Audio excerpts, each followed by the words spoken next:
Howdy folks, it's EQNext again, your resident vintage gamer, and it's Beer 30.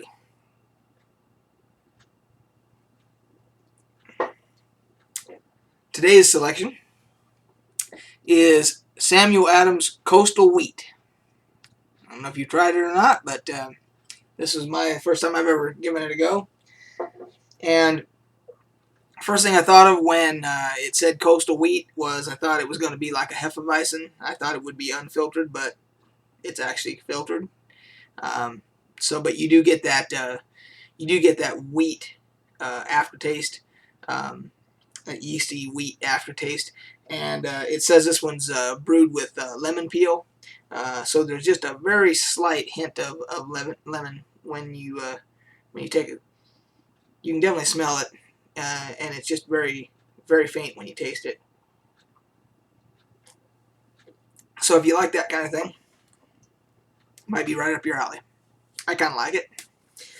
So, but then again, I like beer in general, so it's hard to find beer that I don't really like. So, although that has happened, there was a beer called Nordic Wolf that was undrinkable.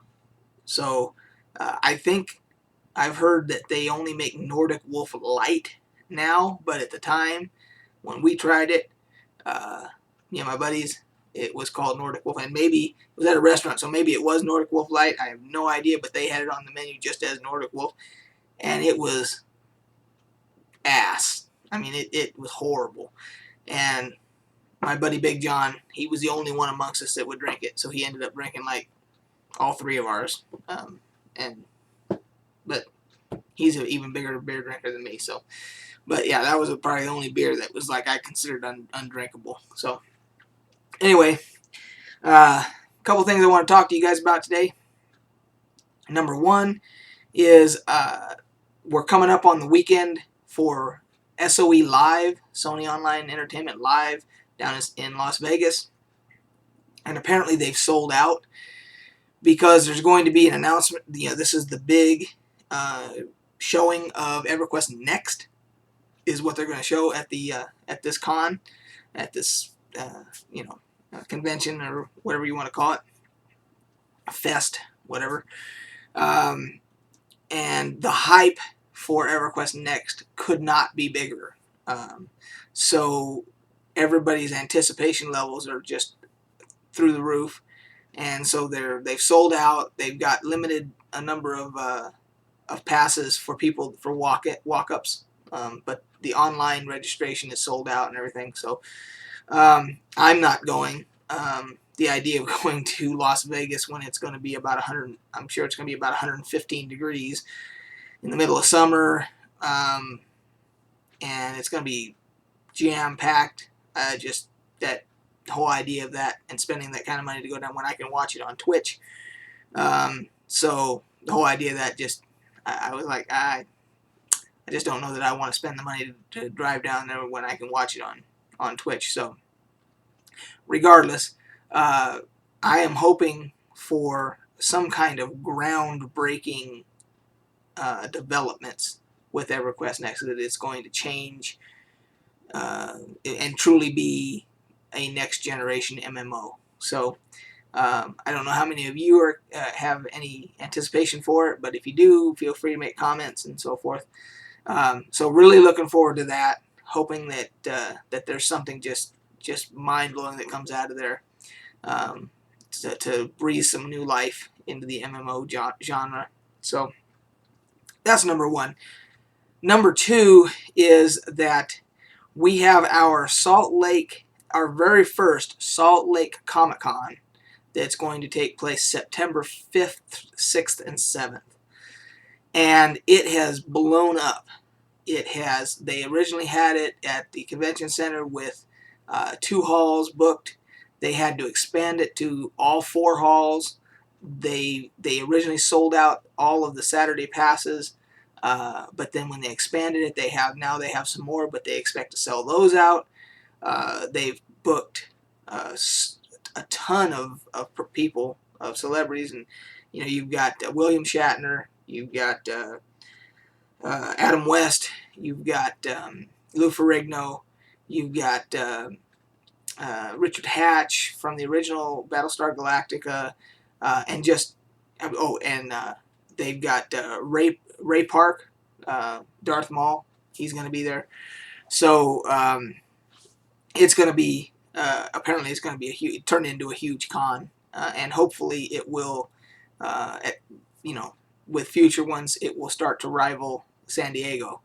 So we can only hope. So if there's any of you that are local here in Utah, or if you're within driving distance, that maybe you're in Las Vegas or something like that, maybe it's something that you want to think about, because it's going to turn out to be a pretty big convention. So just wanted to throw that out there if you're interested. I will put the link for the Salt Lake Comic-Con information and all that in the description below, in case you want to check it out. And actually, I'll put the link in there for SOE Live. I think there's a Twitch, the Twitch channel. I'll put a link for that also, so that you guys just have all the info if you're interested in trying to go or watch it or whatever, so that you got the info. And then the last thing I wanted to talk about today was that I've never done a hardware review before, and I don't know if this is gonna qualify as a full review, but this is my headset. It's one of the World of Warcraft wireless headsets made by Sound Blaster. It's basically World of Warcraft branded, and it's made by Creative, who makes Sound Blaster. So I guess it's double brand. It's made by Creative, but it's double branded. It's branded as Sound Blaster and World of Warcraft. So let's start with the positives. It's very comfortable to wear. The ear cups are very cushioned. They're completely over the ear. The sound is very good. I like the fact that the microphone does, if you want, it just unplugs like that, and it does bend. So if you can see that, it does bend and everything. So those are the things I do like about it. Now, having said that, the drivers for this are the biggest piece of shit drivers I've ever seen for a piece of hardware in my lifetime.